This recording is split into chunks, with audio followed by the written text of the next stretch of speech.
Good morning and welcome to Today in LA. My name is Mike Amos, and I hope that you're doing well this morning on a Wednesday, already the second day of May, and as we are just moving right along towards summertime, and of course, Troy University graduates next week, so a lot of the schools are starting to close down for the school year, and boy, what a great year it's been for Troy University athletics.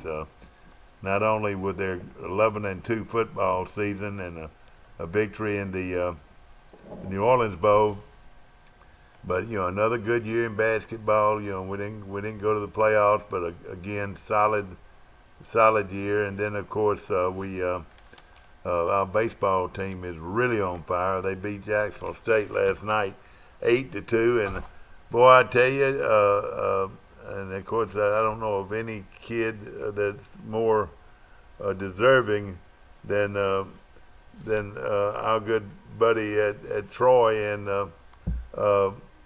every time I see Joey Dennison come to play, he's always making something happen. He knocked in 2 runs last night, and he's closing in on a record RBI total. Troy now goes on the road this weekend at Georgia Southern with 3 games. Then they've got a big series coming up with South Alabama. They play Auburn here in Troy in a couple of weeks. They've still got something like 13, 14 games left on their schedule, and hopefully they can win enough of those games to win 40 games. Right now they're 31 or 32 and 14, so they're doing very well. And of course, again, if they win at least 35, but hopefully 40 games, Troy will at least have a invitation to play in the NCAA baseball tournament. A great year for Coach Mark Smart's team, and they're really playing great. I was at the game last night. Troy Bank and Trust Company was cooking out in left field, and man, I was so full by the time I got there. And of course, Dake and all them, they were cooking too, so there was so much to eat. And of course, Troy Bank and Trust Company has a group out there almost every home game. And so, hey, whether you do business with Troy Bank or not, they're serving food in left field, and it was really good. And of course, then I walked up and watched the game with all my friends from behind the catcher and batter's box, and really saw a good game. Troy wins again, 8-2 over their rival Jacksonville State. Jacksonville, of course, they had good programs over the years, real good baseball programs, but last night you could tell a huge difference between Troy and Jacksonville. I don't know if it was the uniforms Jacksonville was wearing, I don't know what, but Troy looked like the premium team out there. And that's the way Mark Smart has run this ball club. Yeah, let me tell you, you don't see shoes that are not polished, which I notice things like that. I don't know about you, but when you come to the plate, you're looking at a batter, and it always looks good if his shoes are polished. Well, I know that sounds funny. It doesn't make the ball player, but I tell you what, it sure looks better. And he has his team dressed, and they're sharp, and they're classy looking. They carry themselves very well, and I tell you, there's a better shortstop in the country than Troy's. I don't know, and they turned some double plays last night you wouldn't have believed. In fact, to end the ball game, the shortstop went in the hole, backhanded the ball, threw the second for one, and then of course the young man threw him out at first. So I think it was about four double plays that Jacksonville hit into last night, and of course again Troy continues to roll as they head toward Georgia Southern this weekend.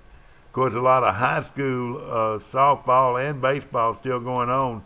In fact, our cameras will be going to Tuscaloosa today for the big semifinal state tournament game against as Pike Liberal Arts tries to move on to the big game in Montgomery next week by sweeping or winning the best 2 out of 3 games against Tuscaloosa Academy in Tuscaloosa.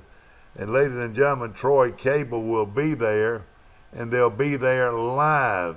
Yours truly, along with Jerry Renfro, will be giving you the play-by-play from Tuscaloosa live on Troy Cable, Facebook, and YouTube. Can you believe that?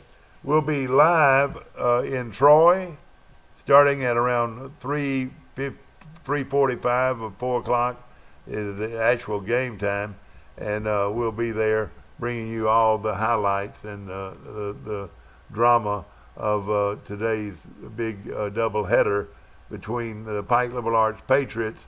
How about this? 32-4, I believe, on the year against their rival Tuscaloosa Academy in Tuscaloosa, and it's going to be a lot of fun. And again, Troy Cable is doing all sorts of things to enhance youth and high school baseball and sports in our area. You know, they've been doing it since the mid-'80s. We've been bringing you live, or been bringing you football games on a tape basis and a replay basis, and we've done that for, like I said, since the mid-1980s. I don't know if any other town anywhere does sports like Troy Cable. And again, football, baseball, basketball, beauty pageants, parades, political programs, religious programs. We've hit it all. It is a full-service TV station. And now, of course, no longer Channel 52. It's Channel 2. Channel 2 on your dial. And of course, again, what does it mean to go to YouTube and Facebook? Steve, will you step out here a minute? Not to go on the camera, but to answer a question. Steve Camp, who is our director here, does such a wonderful job with Troy Cable. Tell us what it means, to be live on Facebook or live on YouTube. Well, let's see. Last week's Pike Live game, when we went live with it, we had over 1,500 engaged viewers. Those people actually. Are you serious? Mm-hmm. Our games last week that we televised engaged 1,500 viewers. That means they either stopped there or they went right there. Is that right? They watched it, yeah. They watched it. We had over 5,000 viewers. Over 5,000 viewers. Now, a lot of these viewers were across the country, across the world. Is that right? Mm-hmm. I mean, in Shanghai this morning, or Shanghai sometime today, they can be watching our show. Is that right? Mm-hmm. Or say that child's dad's been deployed in Afghanistan. Exactly, and that is something, isn't it? All right, so Facebook, how do people get on Facebook? Our side is Studio 52 Productions. Studio 52 Productions, and you go there and you'll be able to hit the live feed button and then we'll go right to it. Live feed button, is that what it means? Mm-hmm. Feed button. And it goes right to our show, and it'll go right to our game, which is actually scheduled for 4 o'clock today in Tuscaloosa. How do we do that? I mean that is unreal. That people right here in Troy, Alabama, they can't, and a lot of them can't stop work and go to Tuscaloosa, but they can watch it on TV. They can watch it on their phone. They can watch it on the phone. They can watch it on the computer. They can watch phone, computer. Or had they said at home, is that right? Facebook, YouTube, or if they're on Troy Cable, they'll be able to watch it on Channel 2. Yeah. That is fabulous. Now, YouTube, where does it come in? There's Studio 52 Productions there, too. All right, there's also Studio 52 Productions. It's YouTube, which goes across the world. They can be watching us in Japan today, our game in Japan, of course, in London, England. in Albuquerque, New Mexico. As long as they got internet. Long as they have internet, you can watch this game today. And of course, brought to you by some great sponsors, and we got to hand it to them too. Who are some of them that we want to make sure we recognize? Pike County Ford. Pike County Ford, my good buddy Jeremy, Troy Cable. A lot of politicians. Yeah, and a lot of politicians, and but of course we're proud. Troy Bank and Trust. Troy Bank and Trust Company is always there for us, First and National Bank. First National Bank of Troy Brundage. My- Oh yeah, they're great people, and we appreciate them all so very much for supporting this great event. The City of Troy. City of Troy, Piggly Wiggly. Piggly Wiggly, my buddies at Piggly Wiggly today. Don Walker Western Wear. Don Walker's Western Wear, and we appreciate all of our sponsors out there. West Wes Allen. Allen, who's running for the state senate. You're exactly right. Michael Bunn. Yeah, Michael Bunn, who's running for probate judge, is also one of the sponsors. And you know now, who? Ginger Green. Yeah, Ginger Green Dowling is also one of the sponsors, and Marcus Fairmore. Marcus Paramore. It just goes on and on. Great supporters of local sporting events, and of course we're proud of them. Want to mention our friends today at Piggly Wiggly, and let me just say this: you want a good steak, and you say, I want a good steak. I got friends coming over. I want a good cut. Go to the meat department at Piggly Wiggly today and say, hey, I want a T-bone steak, and I want it cut 1.5 inches. I want you to trim it for me, and I want 4 of them. Or you can do the same thing with a nice ribeye steak. Say, I want a ribeye steak 1.5 inches thick, and I want it trimmed. They'll cut you 4 beautiful steaks. If you want prime rib, not necessarily prime rib, but if you want a fillet, you'll do the same thing. You want a 6 ounce, an 8 ounce, or 10 ounce fillet, they can cut it up for you and wrap bacon around it and hand it to you in 4 different steaks to choose from. And of course, right now they've got their boneless sirloin tip roast for just $2.99 a pound. They have a pork chops today, the family pack, $1.19 a pound. Small pork spare ribs today at Piggly Wiggly, $1.87 a pound.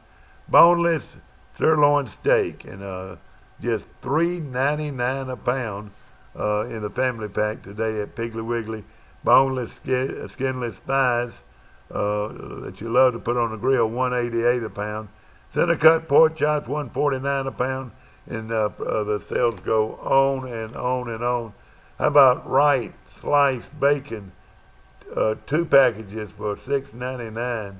Of course, they've got a lot of other produce. Their produce is always good and fresh. They've got all kinds. They got Heinz ketchup, 38 ounces, 2 for $5 today.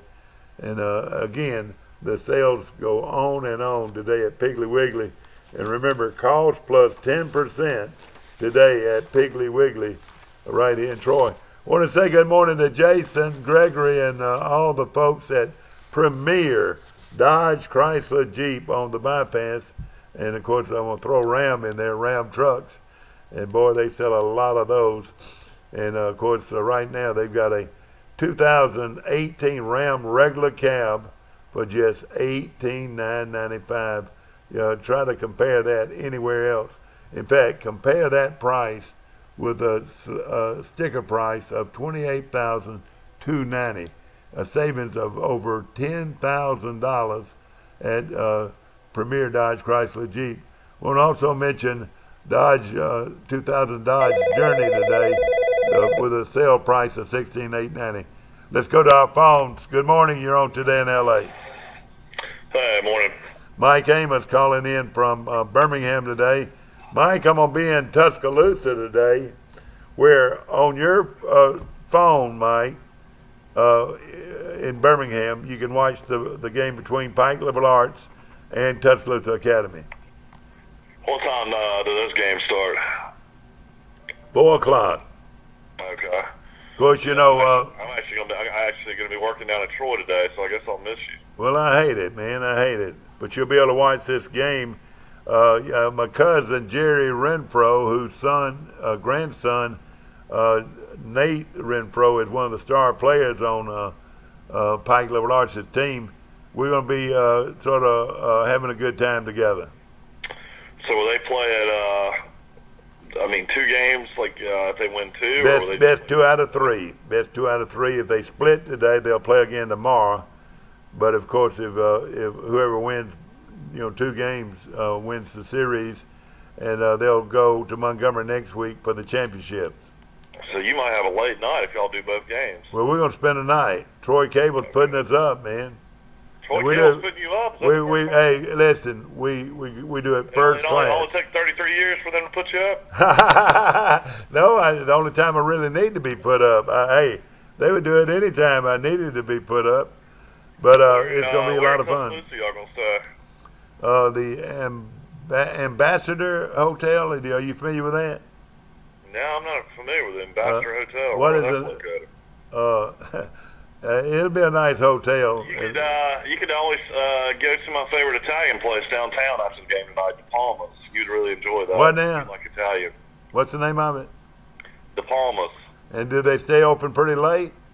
Yeah, they've been there for years. It's right in the heart of downtown Tuscaloosa. It's an Italian restaurant.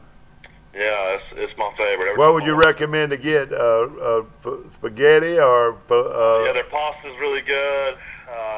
They got actually really good filet. They got great calzones, pizza. It's really Steve cool is up there. Steve's up there saying, "Well, listen now. Well, hold on now. I don't want no $40 meal."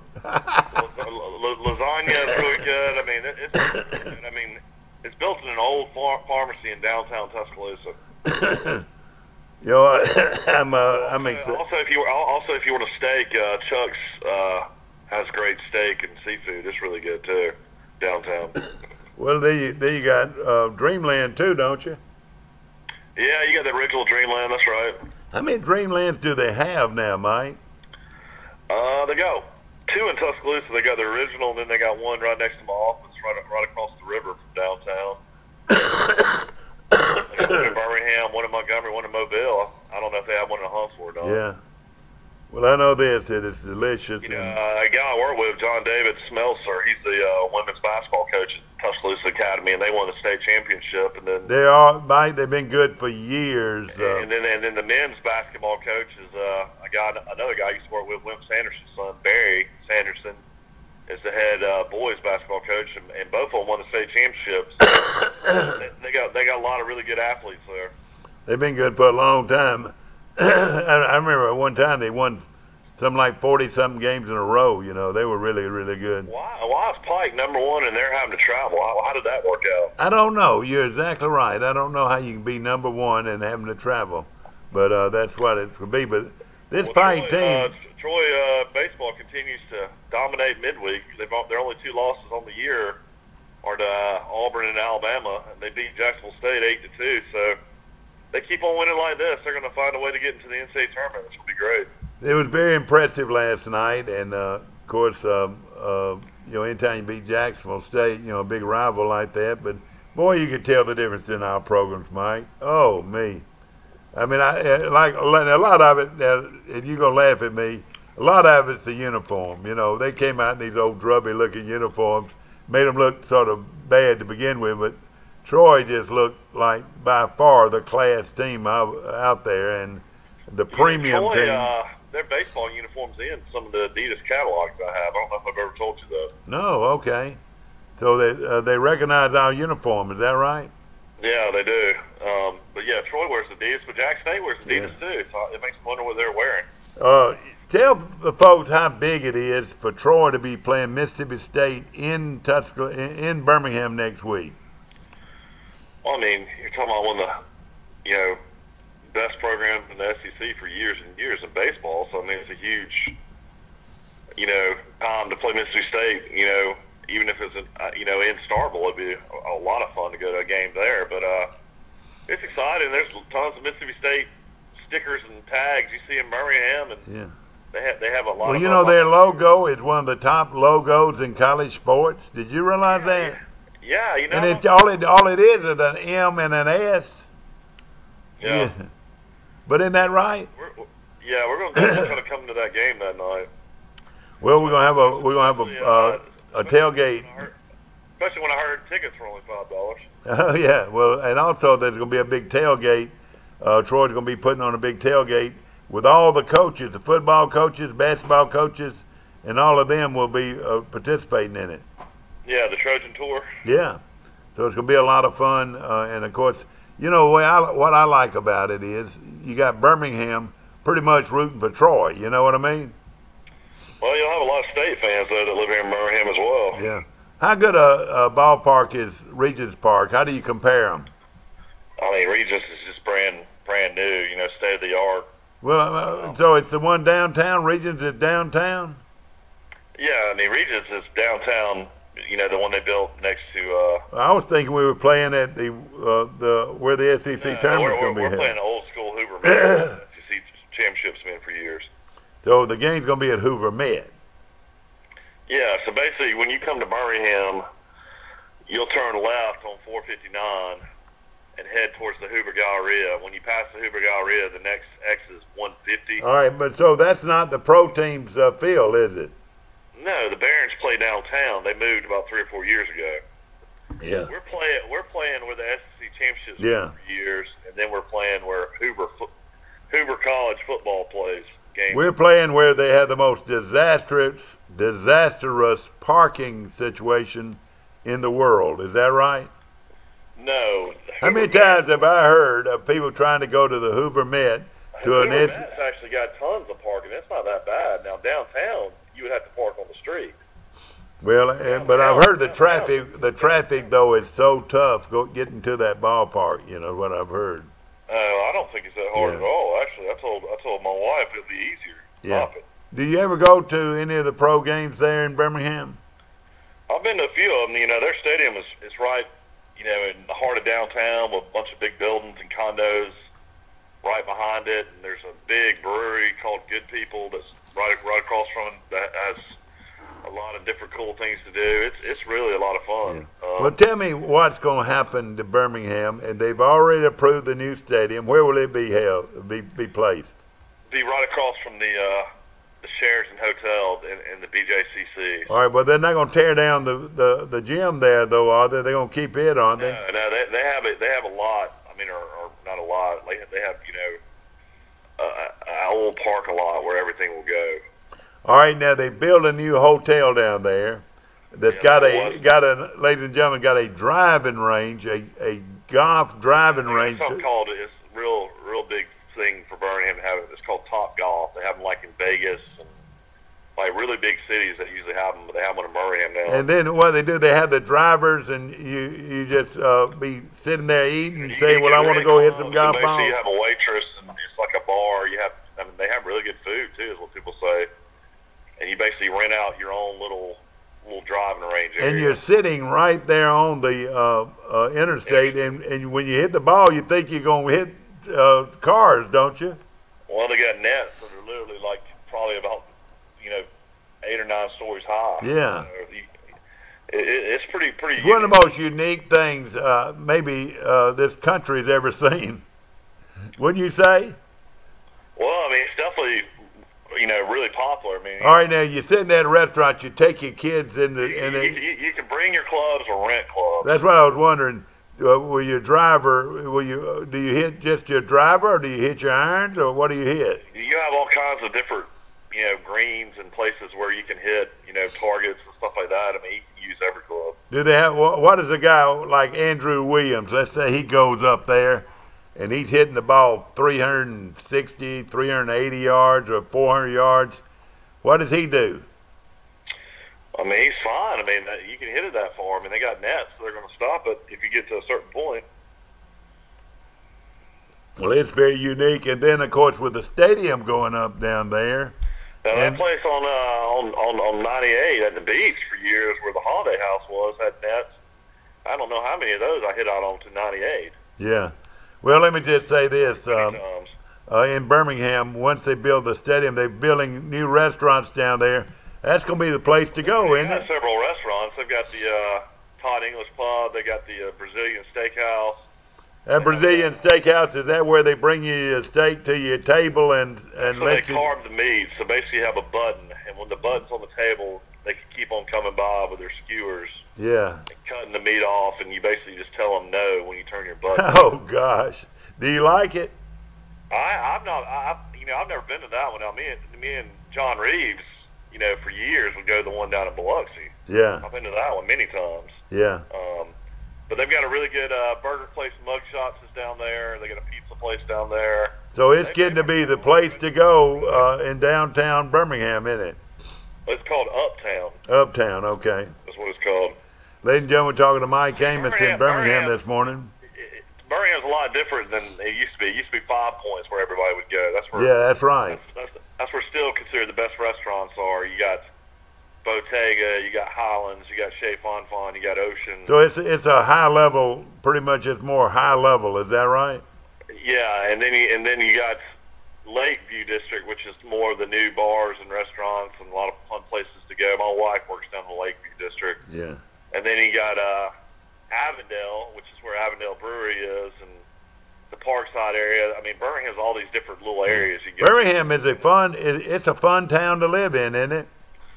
Yeah, I moved up here when I was 23.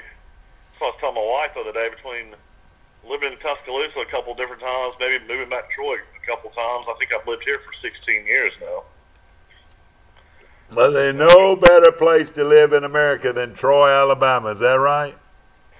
Well, I always leave Troy, so I don't know if I can. Of course, how about Hook's Barbecue? Would you put Hook's up against any of those big barbecue places up there? Yeah, I would definitely do that. I mean, I'll definitely. Well, I'll probably go eat lunch with Mom today. She probably wouldn't want to go to Hook's, but I would go to Hook's with me. I bet you'll end up at Sisters. I'll probably go to Sisters today, I would imagine. Yeah, and of course it's always good and delicious. And they open today at 11 and stay open about 2:30, 3 o'clock, and great So, place as to far eat. as this game goes, if Pike wins, will this put them in the state championship? Yes, it'll put them in the final championship game, which will be played at. Patterson, or they play at Riverwalk? I don't know. I don't know if they'll play at Patterson or Riverfront, but it's going to be fun either way. And I think this Pike team is really good. They got the Genwright twins, Mike, that are very good players. They've got this Renfro kid, who's a super player. Last game he played in, Nathaniel Renfro, Nate Renfro, who is Jerry Renfro, my first cousin's grandson. All he did the last game, Mike, was hit 2 home runs. One of them was a grand slammer. The other one was a 3-run shot. He hit 2 home runs and knocked in 7 runs. Oh, yeah, I mean, he was a really good player. I mean, this is his first year in private school. Yeah. He was a really good player at 1A Brantley before Yeah. he probably lived. Exactly. While we're talking about TV, You got Rob McWhorter's son. Who else on the Oh, yeah, Sparkle well, Mars he- team? There's a lot of kids that we know. Don't we? no question about it. You've got Kid from Pine Level Arts pitched 5 innings for Troy last night. Did great. Russ Hishin. Yeah.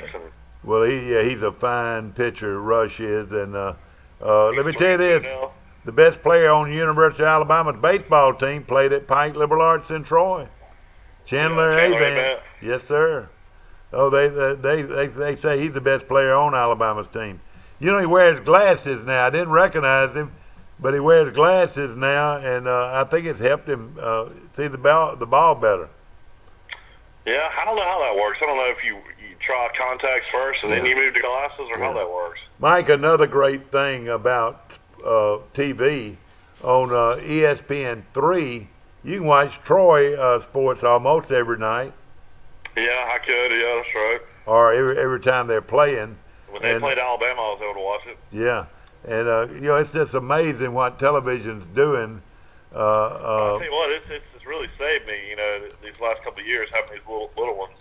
Yeah. Haven't been able to go to as many games as I normally go to, and it's been great to be able to watch all the Troy. And we were talking last night, Mike. There's not a bad baseball team in Alabama. You take Jacksonville; they're good every year.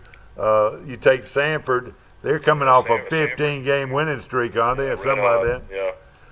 Their program is solid. UAB's they program. They beat UAB last night. UAB's program is solid. I don't know that much about North Alabama and Livingston, West Alabama. South Alabama's always good. And South Alabama's always good. You're exactly right. Alabama, Auburn. They're just Troy is a. That'll be fun. When UNA goes finally Division I in every sport except basketball, Troy will probably start playing UNA a lot in baseball again. Yeah, they probably will. Mike, I've got a call coming in. I think it's Max Howell calling in from Fulton, Mississippi. You want to stay on? I can call you back. All right, do that. Thank you. Good morning. You're on Today in L.A. How you doing? Max, how are you this morning? Max Howell calling in from Fulton, Mississippi. Max, are you out on your back porch with your T-shirt on and your bare feet, or where are you, man? Got my shorts, my T-shirt, my cup of coffee. And you got your cup of coffee. It's a beautiful day in Fulton, Mississippi. How about 88 today? Golly. It's a summer day in Mississippi now, I'll tell you. Now, do you have a big yard? Are you? You're on the river, aren't you? About a quarter of an acre, and I've got so bad, Mike. I don't even cut. I have that cut. Do you actually live on water or what? Right across. That's right across the. I have a road that runs in front of my house. Well, Fulton. Looking at the river. Yeah. Now you're on the highway. If we left Birmingham today and drove to Memphis, we'd go right by Fulton. Is that right? Yeah, absolutely right. You go right by Fulton. That's exit, I believe, 101. Yeah. Highway Interstate I-22 now. Yeah. It used to be 78. It's I-22. It's the main thoroughfare between Atlanta and Memphis. I guarantee there's 50,000 18-wheelers go by this road. But thank God for expansion. You remember when you had to go right through Jasper with all those 18-wheelers. Took you forever.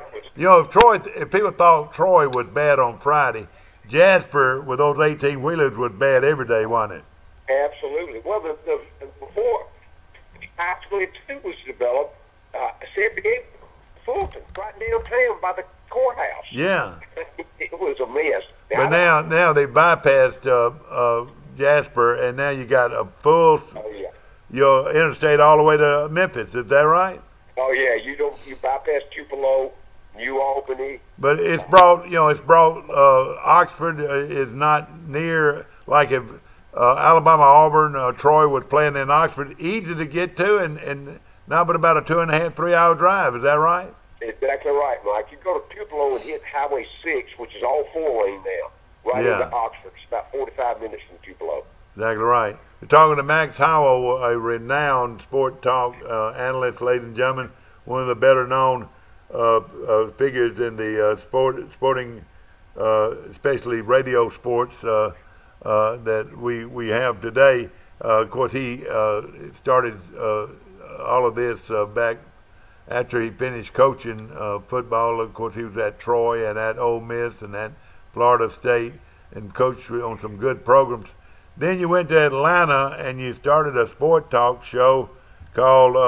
Tell us about that, Max. That was 680 The Fan. We were the first on-air sports talk in Atlanta. That was 1992. And you went out to a lot of people. You had a tremendous. You were the savior of a lot of people who were in a traffic jam. Well, how many guys have you talked about that would be on your show calling in and almost get in a fight with somebody in the car next to them because they were all stuck in traffic? Yeah, I haven't been stuck in traffic till we had one day called and had a wreck and actually was killed on the interstate talking to us on the air. Yeah. Hit a telephone pole. I mean, because Mike, up there in those days, on 85 or 285, you could be sitting still or driving 85. Yeah. either one. I mean, this, And I don't know if there's ever been a time where Atlanta did not have at least some of their highway under construction all the time. That's true. Very true. And it's all because they're so big. And so much traffic, and they, the roads were in the earlier days wasn't as stable as they are today. Yeah. They were trying to, expand after the airport hit Atlanta. The metropolitan area exploded. Oh yeah. All the 500 companies moved in. The transit. When I was there, they had the big counter down on Peachtree where they flashed the counter, the census. And it was just constantly flashing. It was about 3.5 million people. It's like 6 million now. I think one day, I really believe this, one day I think they're going to actually shut down. People are not going to be able to drive a car. They're going to have to drive some kind. They're going to have to drive either the subway, public transportation, or something, and they're going to have to keep the car at home. I think it's going to get that way in Atlanta. It's that bad. Man, come on up. It is. I mean, some people drive 50 miles one way to go into town to work. Yeah, exactly right. I mean, it's a really a mess. And if you recall the politics that were involved, Birmingham had the same choice. They missed out on the bid for the airport, and that's where the explosion came in Atlanta. Oh yeah. The population was concerned. Birmingham could have been the same way. Exactly right. People in Birmingham are happy that Atlanta got it. Yeah, exactly. Mike Phelps, this going to tickle you a little bit, Max. Mike Phelps, a good friend of mine, is coming on our set right now. He's former Mr. Alabama. He was for years he was a competition weightlifter at one time, bodybuilder. Did you ever do any actual competition, Max? No, I didn't. I was always tied up in the in the football programs wherever I was, and certainly had a good opportunity to start extremely early. And my body kind of took to that. I was kind of short and squatty, Mike, if you remember. Well, all right. Let me just say this, though, Max, and of course Max Howell, a great coach, and when he came to Troy a long time ago, Mike Phelps, good to see you, my friend. Good to see you. He was one of the first guys to start working out with weights or to have had a weightlifting experience prior to playing football at Troy. In fact, Max, I bet there weren't 5 guys on campus that even worked with weights. Is that right? No, they didn't. That's absolutely right. You got to remember, that was 1960 that we started that. My dad put me on a program about 1955 when I was in high school. All right, of course, your dad was probably influenced by Charles Atlas. Is that right? Yeah. Did your dad work out too? No, he played basketball at Alabama. My dad did, and he had access to the programs. The larger schools still were just getting into extra weight programs and actually conditioning programs a year round. And he brought that knowledge with him after he got out of school. And I came along, and I was interested in athletics and wanted to start. And I was asking him all the time, what can I do? What can I do? And then, it served me extremely well. I was in a Class A high school, Mike, and I finished high school about at 5'11", about 225. Yeah, I know it. You were big. I could bench about 300 then. And Sure. At the time. But mine was all homemade weights. Exactly. So what did you do? Take cans and put cement in it, or what? What would you do? No. He ran a manufacturing company. We had the big pulleys. We had cold rolled steel bars and the pulleys, and he'd weigh them out, and certainly not the exact weight at the time. But we would have 10 pounds and 20 pound and 50 pound plates that he put on there, and we just designed. That's amazing. You know what? Y'all could have gone into the business. That would have been a great opportunity to go into the weightlifting business like Bob James did over in Opelika. That's exactly right. But we didn't know. We didn't understand. I was just looking for an advantage to help me get to the next level. You know what Bob James did? They invented the plastic weights where they would have plastic casings with concrete in there, and they sold them under the name of Ted Williams, believe it or not. Do you remember that? Yes, I do. Ted Williams, a baseball player, and Bob James Diversified Products, I want to say is the name of the company. That's it. That was the Can name you of believe it. I can remember something like that? I can't remember what's going on next door. But but that was a big thing nationally because people didn't want the weights, those steel weights around their living room, so they would be able to accept it more if it was those plastic weights. You know, the first weights I had, I'm 52. Yeah. The first weights I had at about 14 were those very ones you're talking about. Yeah. Max, I want you to meet my good friend Mike Phelps, and he is a guy that had dirt kicked in his face one time, sort of like Charles Atlas. But Mike started working out weights when you were in the 9th grade, is that right? Yeah, but 8th grade. 8th grade. And what encouraged you to do that? Someone passed around a muscle magazine during PE, and I never seen anything like that in my life. Those shiny muscles. Yeah, so I asked Mama to buy me some weights, and And if I remember right, Max, you look just like it. You would have been a good competition weightlifter, when you came to Troy. But if you'd see this guy right now, in what year were you Mr. Alabama? 2011. 2011, he was Mr. Alabama, and he had 5% body weight, muscle. Yeah. Wait a minute, what do you call it? Body fat. Body fat, 5%. That's almost scary, isn't it? It is scary. Well, I'm mean- nowhere near 5 now.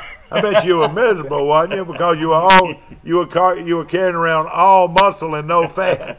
Yeah, it's a little draining. It's a little unhealthy to be Yeah. that low for very long. So. Yeah. But one of the things that we like to talk about when he comes on our show, Max, is it's not just bodybuilding with weights, but it's nutrition has a lot to do with it. Sure. Now, did you get into nutrition when you were? No, we didn't know a whole lot about that, Mike. All we did was just work out. Remember, like I say, this was 1955 to 1960, and all Exactly. that, particularly on the on the national level or even on the local level, was not. Nobody was doing that. Oh, it was amazing. And the lineman at Alabama weighed 190 pounds. Right. 195 pounds were the starting guards at Alabama. Absolutely. And I bet they didn't work with weights. They did some isometric, but that's about it. Wouldn't you say? Well, yeah, that was the next step in between. When I got to Troy, that was a big phase. If you remember, Nick Costes was putting those kind of programs in at that time with the isometrics. Yeah, exactly. I had Nick Costes for PE at Troy when I went to college there. That's right. I Yeah. remember him. Yeah. Yeah, exactly. PE teacher. Move that up a little bit higher on you so we can hear. Okay. Of course,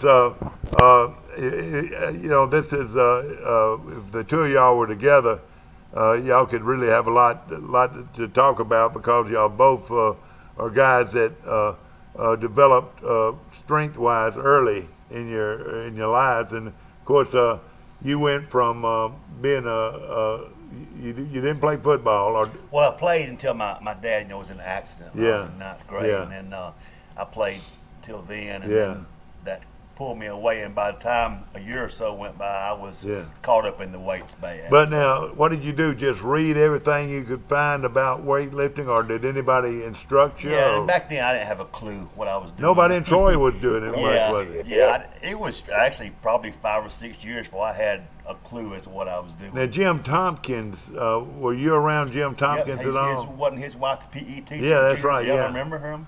Well, Jim Tompkins, of course, was when you got to Troy, Max, you actually influenced Jim Tompkins to start working out. Isn't that right?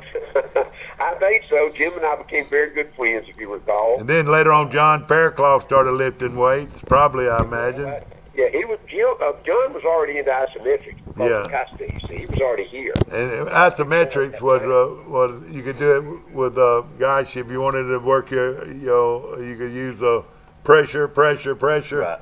And then isometrics was pretty much the thing, wasn't it? It was, and we knew nothing about stretching or anything. And we bulked up. If you remember, Mike, we bulked up, stayed so tight. Yeah, At one time, my arms, I couldn't even stretch my arms out. that's right, because you were so muscle bound. Is that right? Yeah, it was. I mean, Yeah. I wore a 54 coat with 22-inch neck, and my shirt sleeve was 32. Yeah, I know it. You had to order your shirts, probably, didn't you? You're You right. never could button your neck, your I collar. never wore a button-up shirt. Yeah, I couldn't find one that buttoned it up in those days. I want to mention Troy Health and Rehab, located on the Elvin Enterprise Highway. We appreciate them this morning being a long-time sponsor. We've got Max Howell on the phone from Fulton, Mississippi, talking to my good friend Mike Phelps. Tell us, all right, then what happened to you when you started working out, or how did you grow?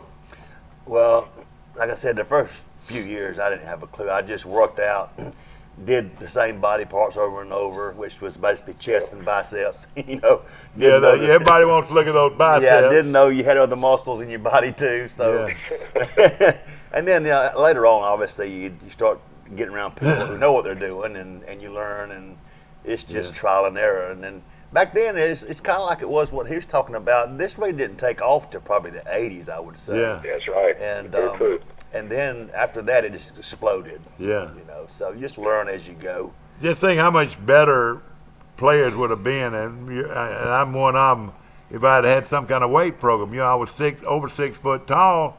Shoot, I bet I couldn't bench 150 pounds. I bet. You know, that's exactly right. Everybody talks about how all the players today are so much better than the ones then. I say, not if those players had the technology you had today, they wouldn't be. That's the truth, You know, isn't it, Max?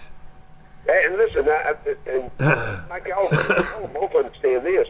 The kids that played and made it in those days without those extra programs like a weightlifting program or nutrition were just, hard-nosed, mostly grown up in the rural areas, had to work all their life, and they were just hard-nosed, tough kids. Yeah, that's right. And I think basically we've lost some of that today because really the highly skilled players now come through really such sophisticated programs.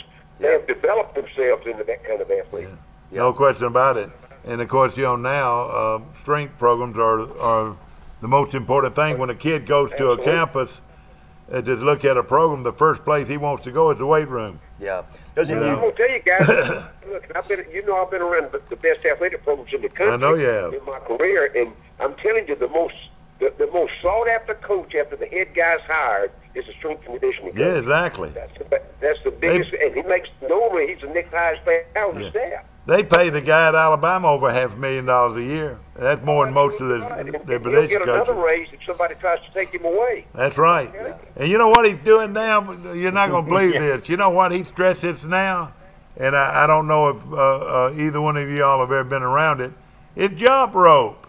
He believes in jumping rope. Those big 350-pounders jumping rope. Well, that's a great conditioning move. You know, you got to be conditioned Guys, as it's well all as strong. about the upper body strength and the quickness of the feet. That's what it has evolved into. Because of the style of play, particularly on the football field now. Yeah. And I think we're going to, if we can't maintain the 6'4", 300-pound linemen, we're going to go back to 280s and 260s, mainly because they got good feet. You know, Max, you still look good today. And gosh, you're 75 years old. I hate to say that. He's 78 Friday. 78, and he still looks good. But a lot of it is you've watched what you have eaten for many years. You've always been conscious of your diet, and that's where Mike comes in here. He is very conscious of his diet, and that's how he was able to be Mr. Alabama and be able to compete in all of these, what do you call them?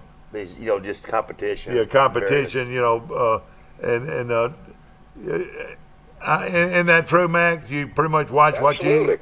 Well, Mike, I blew up, though, after I really came out, after I quit playing, and I got into coaching, and I was moving a lot, and I wasn't watching. I never did watch. I was fortunate enough I didn't have to watch it. My metabolism was extremely high, and I burned up everything I ate. But then after I kind of got in the routine, I blew up to about 250 at one time. Yeah. And I knew then I couldn't live. I couldn't work being that big at my height. So I came back down, and I got back down. At one time, I was running. 1 year, I ran, after I got into the running aspect, I ran 10 10Ks and 2 marathons in 1 year. Oh, man. Wow. When I lived in But you've Florida. always been health conscious, and you ought to look at this guy now. He's still huge, especially now. And of course, protein has a lot to do with it. And he and a friend of his have come up with protein meals where people can buy food that is well processed already, that is good for you, and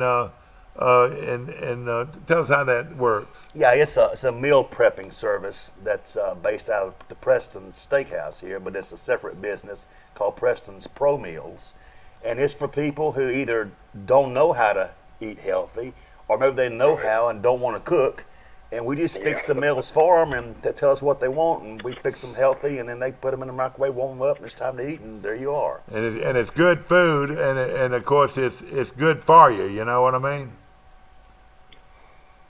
And of course, protein had a lot to do with that. Do you have a lot of protein in your diet, Max? Well, I do, but at my age now, I'm mainly into just to the walking aspect. Fortunate enough, I've never had bad knees or hips. I fell out of a truck when I was 7, but I rehabbed out of that pretty quickly, thank goodness. And so I just, I watch what I eat. I try to eat a balanced meal. Every time, I usually don't eat, but usually 2 full meals a day.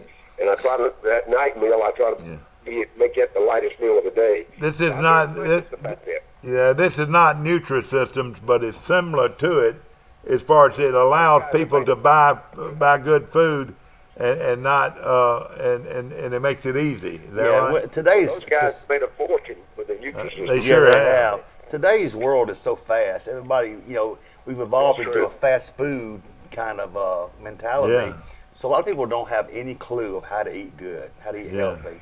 So this is a way they can have their meals. They don't have to think about it. Yeah. Well, Michael, particularly in this part of the country, we're gonna drink our sweet iced tea and eat barbecue and fried chicken, and that's what we were raised down here. And you need to be very aware that that's extra pounds just walking around and a heart attack waiting on you. No question about it. And of course, we talk a lot about diets and people going on diets. In fact, my doctor told me the other day I've got to stay away from all these fatty foods, the carbohydrates. Just stay away from the carbohydrates. Anything but it said anything that's white. Well, gosh, what are you gonna eat? And the sugar. That's what the hard thing is. Is everything evolves around sugar. And he said you've got to stop. You're diabetic. You've got to stop eating candy and now I think I might can do it if I can eat fruit. I'm going to ask you about fruit. Well, fruit's very good for you, and a lot of people think that I don't think fruit is good for you. And what I say is, no, it's great for you. But if you're it depends on your goal. If you're in this period of time where you're trying to get just as lean as humanly possible, and that's not everybody, but some people have that goal. And I tell them just for a short period of time, eliminate the fruit and just use your vegetables because the fructose is not processed the same way because as it does glucose evolve into sugar. Is that right? Yeah. Well, it's all all vegetables and fruits all convert to sugar. But it's a better sugar. Is that right? Yeah. First, the vegetables convert to glucose, and it's a kind of a long story, but fruit is absolutely good for you. There's no question about it. I was going to ask you this, Max. The biggest difference, I really believe this, the biggest difference in athletes today at the college level, Max, one is weightlifting and all kinds of strength conditioning, so forth, and the other is food. Man, oh man. Yeah, you could take a kid that's 180 pounds and he weighs 250 by football season because they fill them up on all the foods that these. Mike, what happened? Yeah, what happened when the NCAA did away with the athletic dorms? Yeah, exactly. Every college football staff has a nutritionist on it. Sure. Because a lot of those kids, after the freshman year, they're allowed to live off campus. They don't have to live in a group home anymore. They're allowed to get their own apartments. They get a supplement for that. That's right. And they have to know how to eat. And they have courses. Those guys, those nutritionists have to teach them because they aren't with those groups anymore to see exactly what they eat every meal. Yeah. And you're absolutely right. To me, that's the most important. Just change the game today. Max, if you go over to the dining hall at Troy today, and of course, they got a fabulous facility now, and there'll be a coach there checking off every name on players to get up and eat breakfast. Mm-hmm. They make sure, and if they don't, they run stadium steps. It is that important to them to have a coach there checking them off. my job, part of my job at Florida State and at Ole Miss, both places was I did the morning routine. And a lot of players didn't want to get up now. You know what I mean? I guarantee you, I had two jobs. I put them to bed at night at 11 o'clock and got them up at 5. That's They right. didn't want to see me knock on that door at 5, but they used that stadium steps are coming. And Max, I think the worst thing that ever happened to college football was now they do allow them to live in apartments. They do allow them to live all over town, and you're not under complete control like you were before. Absolutely right. When they had the dorms, hey, how many times did you check dorm rooms when you were at Troy even? Oh my goodness! I mean, look, if you remember, we put them on the 3rd and 4th floor. You're Mike. exactly right. You know, I always watched the steps after 11. I didn't have to go to the room. But, you know, of course, you were married and had a family. I mean, you didn't want to have to go check, you go to bed check. I bet you and Creel used to fight over who had to go.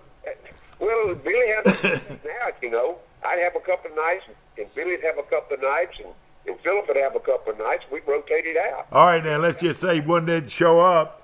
Then you're on the phone with Billy. Then he's down there, and y'all are looking for him all over town. I know you had to do that some. We did that, and I could name some names. I would be surprised. You'd be surprised who'd get out at night. Exactly right. But, you know, now, though, since they live in dorms everywhere now and houses, they're all over Troy, Yeah. you know, where they live. And, How would you like to coach at Georgia Tech, where they all over Atlanta? oh, yeah, you're wow. right. You Yeah. walk out your back door, you're lost, man. You know, there's everything in the world to do, you know. Yep. But it is amazing, you know, the way things are now and the way it used to be, you know. You know, you're talking about the training and the food, which is better at colleges now. It's kind of creeping into the high schools now. You know, you ever heard of D1? There's facilities you can go and do athletic training. There's one in Mobile now. It's brand Are new. you familiar with that, Max? It's called D1. It's Yeah. a lot of the pros actually are owners. Like Mark Barron owns part of the one in Mobile. Yeah, okay, yeah. But they get high school athletes in there. They teach them how to get faster, stronger. That's all they do. Yeah, exactly. So See, but guys, yeah, those big high schools are like small colleges when we came Yeah. through. I mean, they got 8 or 10, 12 Yep. football coaches. I'm just talking about the football programs, and they, you know, and none of them teach classes. They all do the outside stuff, and those Yeah. kids. Look, Mike, you know my background. I was in Yeah. the Scambia. We had 19 Division I players in 2 years. Oh, yeah. We have 12 coaches on the staff, and none of us. One of them was Emmett Smith. Yeah, I mean that was just the way it was, and that was back in the '80s. So you know what it is today. No question I can about tell you it. About Thompson High School in Birmingham, I can tell you about what's fixing to happen at Prattville. In fact, I'm going through there on Thursday and visit with the new head coach there. So I'm just telling you, that's all come down, and you're absolutely right. Yeah. The big high schools have already gone to those kind of programs. Well, and another thing that's changed. Now, right here in Troy, you can go by this morning and they're practicing football. They practice football now, Max, before school starts. Then they've got from 8 to 9. They have their period, wait period or whatever, and they eat breakfast. They provide them breakfast, and then they go on about their way until lunch. But that right there is of course, you know, you got to have administrative people like your superintendent and your principal to go along with that. But can you believe that? And then in the afternoon, Max, they claim that they go home, but that's when they work out, and then they go. A lot of times they go back on the field. They just. Mike, here's the one that few people realize, and this is how far ahead we were when I was at Escambia in Pensacola. These kids got academic credit in the summertime to come work out. See, that's you talk about people. Few programs were that sophisticated, to tell you the truth. But that's how far it goes back when people in big programs really wanted to step out and change the method. All right, how about the school there in Florida now that all these football players are going to? ISG. Yeah, and that's just a factory. All it is football 101. Isn't that right? Exactly right. Those kids are all recommended by college coaches. And they all go to that one program school. that, by the way, is accredited and handled by the state. but it's a football factory. You're going to see that more and more in Alabama, like you were talking about. He was talking about this school in Alabaster, Alabama. You know, where they lured the kid from Hawaii to come in there and play quarterback. Yeah. Well, they just spent. I think what they did, they just spent $80 million on a new school. Wow. Yeah, in Alabaster, Alabama. That what's the name of that school again? That's Thompson High. Thompson High School of Alabaster. Look out for it. Hoover probably is like a college, pretty much. Oh, it is. Yeah. Oh, I don't think. Yeah, there's no doubt about it. You go back and look at the way their program has evolved and developed. That's 2 or 3 in the state that have gotten to that level, Mike. And I think if you look just recently at the number of NFL draftees that went through the draft, how many came out of the state of Alabama? Oh yeah, it was unreal. More than came out of Georgia, more than came out of Mississippi. Alabama was the 4th. Of course, Alabama had 12 itself, you know, and Troy didn't have anybody went through the draft, but they've got a bunch of players that are going to be able to go to camp, you know. Yep, they really do. Sometimes, Max, of course, you've been around it. If you're not drafted, you're really better off because you can pick your own team. Absolutely right, Mike. If you're below the 3rd round in your draft picks, it's best that you go as a free agent. Because here you are, you say, well, New Orleans needs a quarterback, or Atlanta needs an offensive tackle. Well, you go and say, Coach, I think I can be your tackle. Give me a shot. Here's the thing. Here's the downside of that, Mike. You become a scout team kid. You're a scout team for the guys that are drafted in. But it's up to you as to how hard you want to work. And, you know, if you think you've got the ability to move up on the roster, and if you're maintained. But here's the thing. Even if you're kept after the final cut in late August, if you're even kept, the minimum that you're going to make is about $300,000. Yeah, I know it. It's amazing. No question about it. That's what the driving. That's the driving force for a lot of these kids. Max, we're going to go on break. Our show is brought to you by Troy Health and Rehab, located on the Elba Enterprise Highway, and also our good friends at Dixieland Dental, located 9 miles north of Dothan on Highway 231. Want to say good morning to Dr. Michael Precise and his staff. Great people. We'll be right back.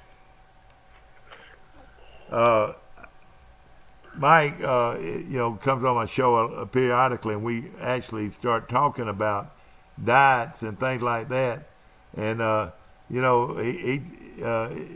says the worst word in any kind of diet is sugar. So if sugar's so bad, won't we do away with it? It sells a lot of products. That's why it's not going anywhere. It makes stuff taste so good. Yeah, I know it.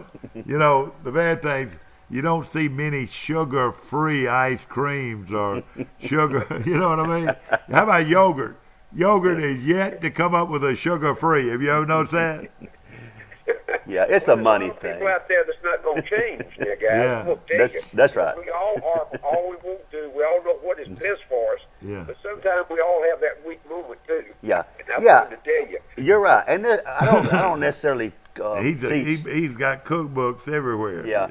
I don't think you have to have a balance. You know, people say, well, you shouldn't ever have a dessert. I don't say that. I think you just don't make it part of your normal routine. Max, in a minute, I want to ask you what's for dinner now. Get ready for it. And, of course, Max cooks a lot for different people, you know, and you'd love him. Y'all would hit it off big. You know, I tell you what, you talking about Purdy now. This guy sitting next to me is Purdy. No, I'm not Purdy. I promise you I'm not Purdy. But what I'm saying, back to our show, ladies and gentlemen, of course, brought to you by P.S. Falk Furniture, located in Enterprise, Alabama. We got Max Hall talking to us from Fulton, Mississippi. And, of course, that's located not far from Oxford, not far from Memphis. Do you ever have any reason to go to Memphis? Coffee. Mike, you know, I have some clients up. I do a little marketing for several small companies in North Mississippi, and I have a way to, you know, we run up there quite often. Don't get to Tunica much as I used to. Yeah. But I do get to Memphis, and I got friends that fly in and out from time to time. That's the biggest airport in this part. Yeah. Did you get to see Ace Atkins when he spoke here this past weekend? I see him from time to time when I go. I'm only Oxford, so you know I get a chance to see Ace. And Oxford's become sort of a tourist attraction, hasn't it? Oh, that's a destination now. Yeah, if you don't believe it, try to buy some property over there. It's just like going to the Exactly. beach. Trying to buy a beach house. Yeah, it's Yeah, no question. When I was coaching on that staff over there, Mike, Oxford about like Troy. It's 30 now, and that doesn't include that does not the enrollment of the university. I want to ask Max something point blank, and of course Max been conscious of Troy's program ever since he left here. He's always been a strong advocate of Troy's athletics.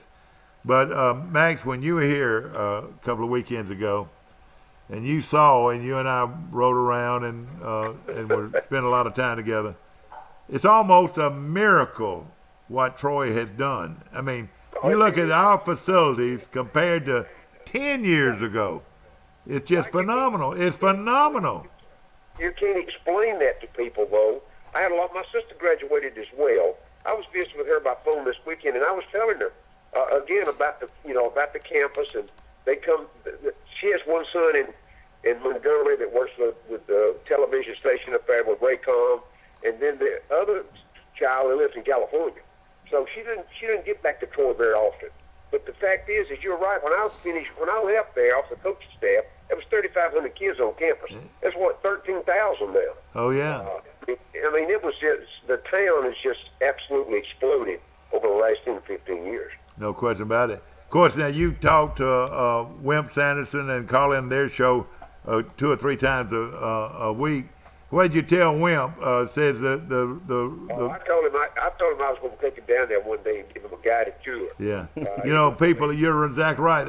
If the media in this state actually could come down here and see it with their own eyes, they wouldn't believe it. Yeah. Bill Marshall. Marshall has been in the business a long time. Philip Marshall that does that. But let me just tell you one that graduated from Troy that never goes back and mentions. Skarbinski. Oh yeah, Skarbinski's a Troy graduate. You're right. He's a Troy graduate, and he's all eat up with the Alabama, the University of Alabama in Birmingham now. He's resigned from AL.com, and he's working one of the promotion groups up there. But he's taken that as his because he lives in Birmingham. Yeah. But he never mentions Troy. Never. Yeah, I know it. I've had that conversation before, by the way. And and at the same time, it's just, I mean, they can't believe it. They said, Troy won't make it. I mean, Troy's going to flop. They're going to land flat on their face and whatever. But it hasn't been true. Troy has made it in Division I.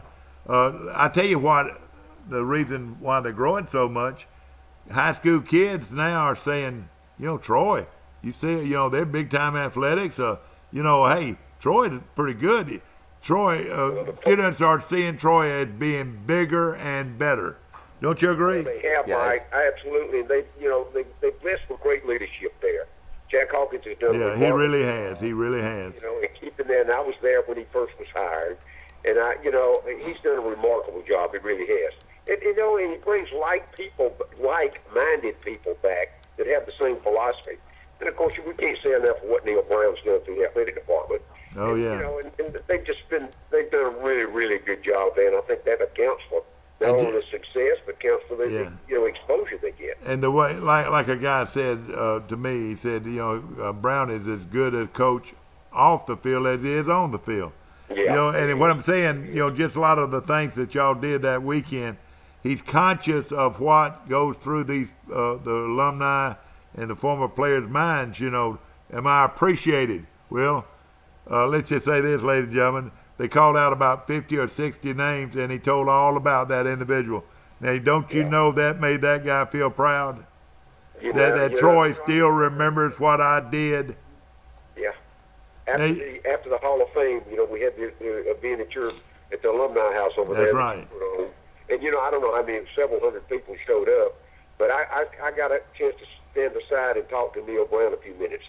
And the thing that you got to love about him, Mike, it don't matter if there's 100 people around. When you talk to him, he sings you out, and it makes you feel just exactly like you're the only one there in the conversation. That goes a long way when you're dealing with kids, I can tell you. I tell people, I say, I worked with alumni since 1998. What I bring to the table is memory. when somebody does appear on campus, I can say, oh, yes, I remember when you did this. I remember when you did that. Right. Listen, every former athlete and student has an ego. They want to be remembered, Max. Absolutely. Just like I put your name out there so many times. People that are strong Troy alumni, they need to be recognized, and that's what Neil's doing. He's recognizing these former players. Absolutely. Absolutely right, Mike. And we said it over and over. I think that there's so many people that you've contacted, you've been in touch with through the years, that I think come back to Troy mainly because of your influence. I tell you what, I could put Max Howell and Jim Tompkins at the guards, John Fairclough and Al Hammond at the tackles. I could put my buddy from Auburn High School at center, Bobby Murchison at center. I could put Bubba Merritt at quarterback, and I could put Charles Applin and Frank Sally at the running back. I mean, what I'm saying, you need somebody that can reflect back when these guys were playing ball, And y'all would have been pretty darn good, don't you think? Yeah, and I think you're one of the few that's left that can make that transition back when it was Troy State Teachers College into now where it's Troy University. I feel like that I can even talk back to Chase Riddle's days. Right. And that name was thrown around, the great Chase Riddle. And, of course, you knew his brother growing up in Prattville. High school coach. And he was a great athlete, too, out of Columbus, Georgia. That's where they came from. Yep. But, the quality of people that ran this university, if you'll think about it, especially in athletics with Clipson and Art Jenny and Billy Williams, and then you start looking at all those great coaches, Billy Atkins, of course Charlie Bradshaw, Chan Gailey, who just recently went into the Alabama Sports Hall of Fame, Max. And we didn't even know anything about it. I would have been there. Rick Rhodes might have had the best record of them all, and then comes Larry Blakeney. We built on these great coaches. You think about it. Oh, I don't. Like I said, that's the hats off to the administration, and really it goes back before Dr. Hawkins got there. Ralph Adams is the one that really helped turn the program around with the philosophy that they had to make. They had to make noise in the athletic department to make the growth take place. Well, I tell you something that made me feel sort of proud, and sure, when I die, a lot of history is going to go with me. I know that sounds egotistical or whatever, but it's the truth. But something General Gravain, two-star general who is very involved now in Troy's program, and he works with a lot of different aspects of the university. But he said something to me the other day. He said, Mike, we need to work on what you know about our history. And we do need to reflect and make sure that everybody knows where we came from to where we are now, which is unbelievable. Like you need to write a book or two, Dale. But Max, so wouldn't you say it's unbelievable where we came from? Oh, it is. I don't think there's any doubt about that. But you had to have great people along the way, Mike, to sustain it. You can always start a program. And, how many times have we heard it's a lot, it's a lot harder to stay at the top than it is to get to the top. Exactly right. I think that goes true for every process of any program. Let me tell you something, and it was just something I did. Yesterday, I was sitting in my office, and of course, I just work part-time, and I started looking from the very beginning, the first coach ever, all the way till the present, and looked at their records, and I looked at Clipson, he would beat Livingston because he's supposed to beat Livingston. He would beat Austin Peay because he's supposed to be Austin Peay. But he had a hard time beating the Florences and beating the Jacksonville States and people like that. The Howard Colleges, you remember how good they were under Bobby Bowden. But if he had been given a little bit more money or a few more coaches, or the administration would have put more emphasis on football, he would have won more games.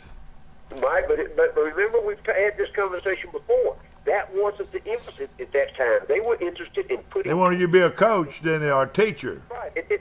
That's exactly right. The playing experience was not that important.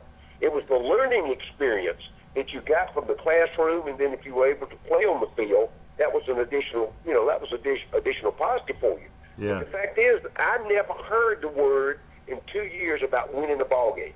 About this is what you have to do. Because you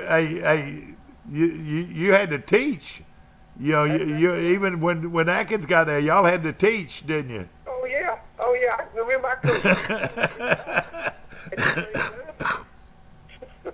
You coached some pretty good teams, especially golf. Mike, on top of it, I took $1,000 a year cut to come from Bayhigh and Panama City. Yeah, exactly. Tell my wife either. And if you told somebody that you had a two-time all-star golf team and won the state title or the conference title 2 years in a row, and you were the coach, not many people would believe that.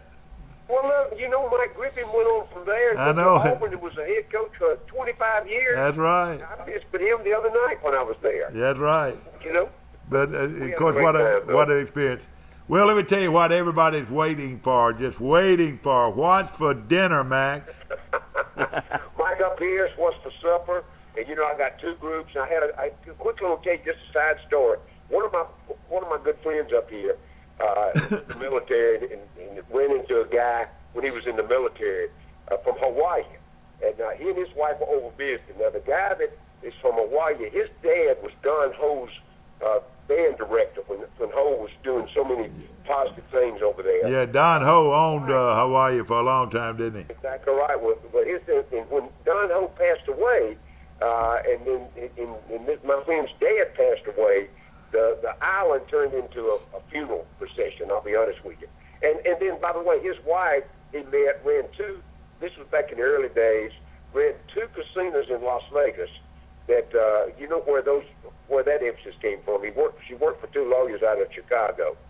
Oh yeah, the mafia. Anyway, they were visiting with us this weekend. They came out.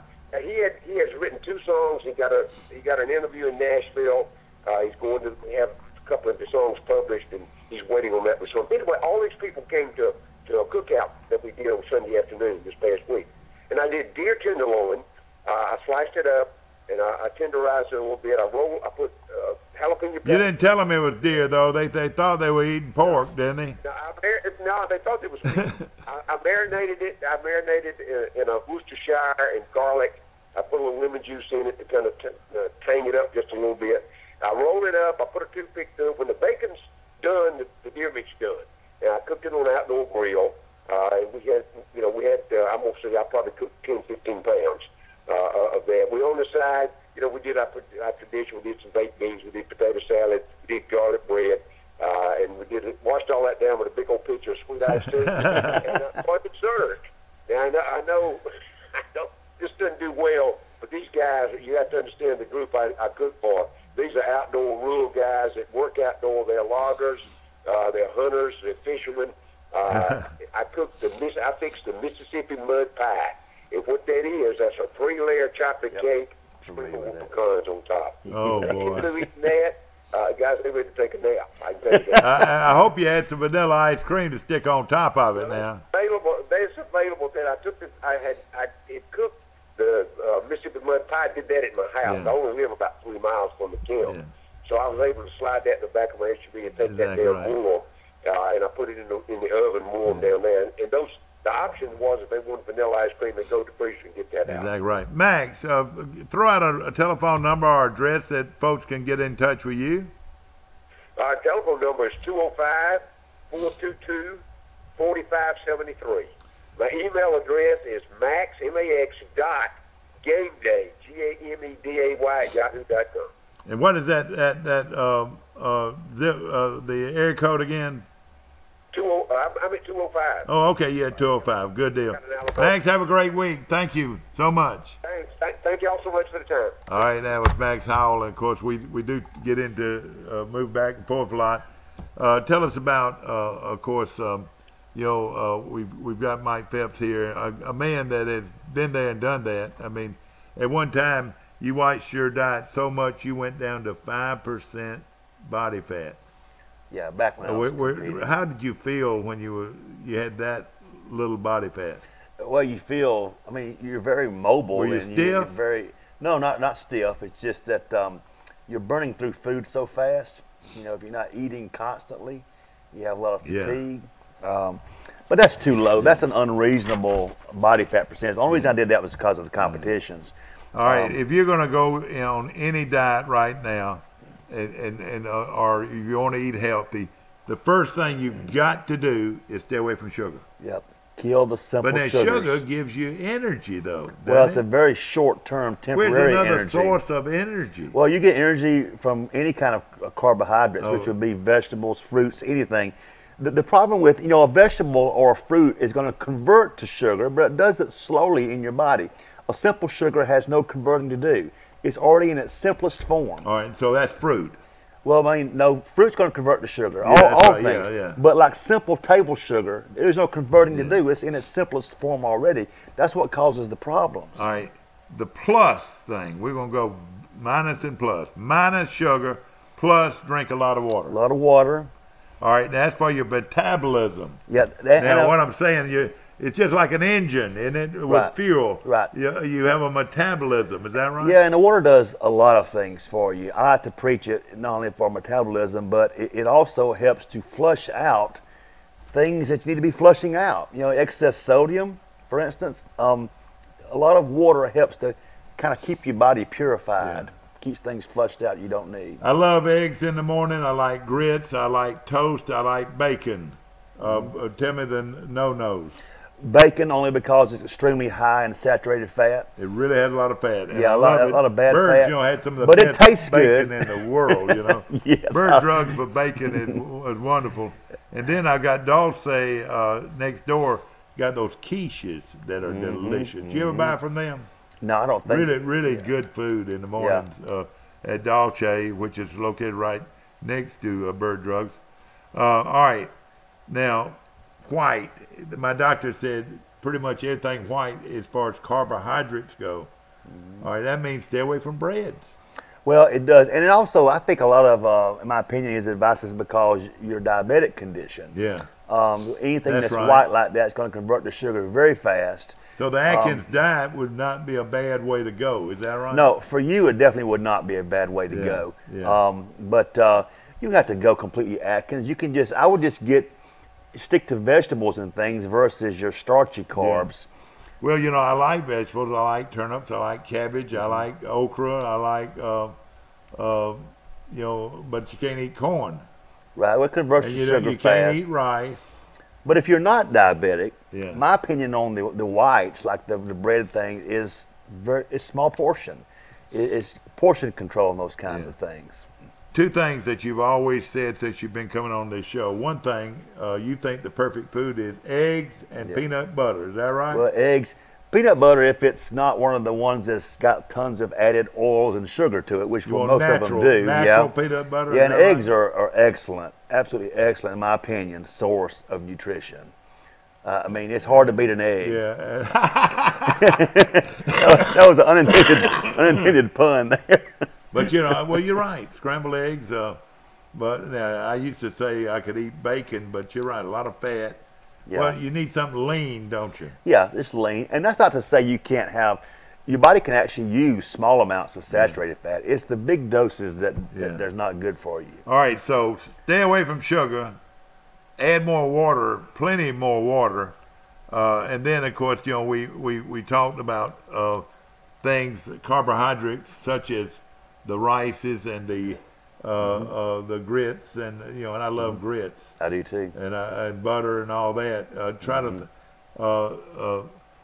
think of something that would be better. Let me tell you something that I've started doing lately, and I might cook a steak or have some other thing with it, but I buy the threaded slaw, and I sprinkle it with some bacon bits, and put French dressing on it.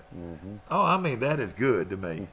It's not lettuce, it's slaw, It's cabbage. Yeah, if you try to get you a French dressing that has reduced or no sugar in it, because sugar would be the bad thing, and they're also very high in fat. But if you're talking small portions, All right, so it'd be better if I put vinegar and oil on there instead of that French. I'll tell you something. The biggest problem with people, including me, is that when you get hungry, you tend to eat things you shouldn't eat. That's right. Yeah. Well, nothing curbs your appetite more than fat.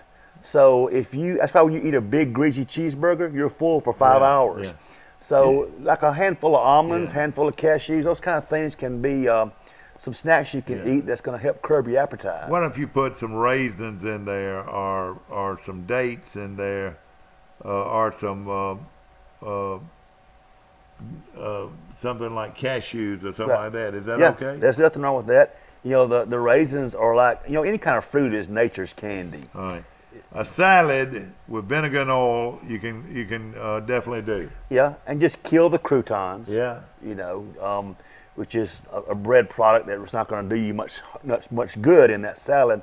But you can add lots of things to a salad that makes it taste one great. of the easy things to do, and of course they got a great place to get an omelet over at Troy University. They've got some other great places. But an omelet with egg and cheese is really very good for most any diet. Is that right? It's hard to mess up an omelet, and then of course you could you could have a ham or bacon in your omelet if you want. I'll tell you something that's very ham good. would be a more leaner meat. Is that right? It'd be leaner than the bacon for sure. Yeah. But one of the things that's good to do, next time you're scrambling your eggs, get you a little bit of spinach and scramble it in with your eggs. Oh gosh, man. Don't tell me that. Eggs and spinach just don't do much for me. But it actually tastes good together. Yeah. It's not, separate spinach. I'm not a big spinach fan, but it's kind of like you got a scrambled omelet, and you put a little cheese in there too. When all right, how about the chicken leg is my favorite piece of chicken. If I took that fat off and laid it on the grill and basted it a little bit, that's pretty good food.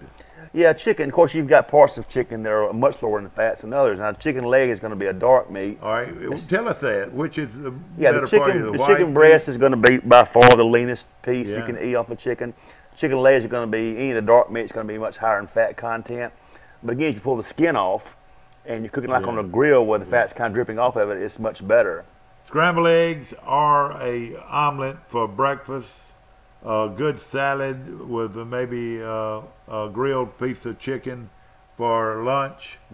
And what do you have for supper? Throw some veggies in with that meat. Yeah. And same thing at night. It's just stay away, have your portion control and your starchy eat carbs. Earlier, is that right? Eat well, it earlier? Depends on what you're eating. I wouldn't eat a bowl of ice cream and go to bed. But don't be hungry. Eat. Yeah, exactly. When you get hungry, you're going to do something you shouldn't do. Ladies and gentlemen, thank you so much for being with us, Mike.